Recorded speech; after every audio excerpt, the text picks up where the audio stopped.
გუშინიაშვილის საავადმყოფოს ორგანიზებით საერთაშორისო სამეცნიერო კონფერენცია თემაზე ნერვკუნთოვანი დაავადებების მულტიდისციპლინური მართვა ბავშვებში. Აი ამ თემატიკით გაიმართა.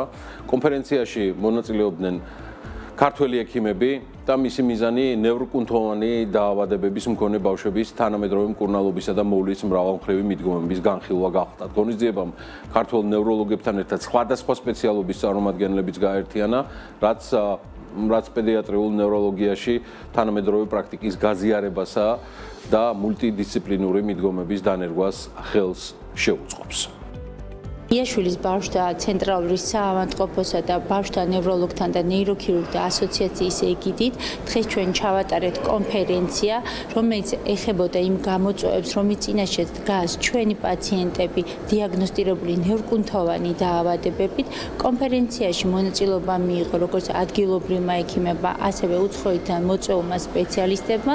ჩვენ გავაზიარეთ გამოცდილება ჩვენი, დაგეგმეთ მომავალი გეგმები თუ როგორ უნდა მოხდეს ჩვენი პაციენტების სიცოცხლის გახანგრძლივება და მათი ცხოვრების გაუმჯობესება, რომ მაგ აღნიშნული კონფერენცია აუცილებლად შეუწყობს ხელს იმ სერვისების განვითარებას საქართველოში, რომელიც ჯერ კიდევ გასავითარებელია.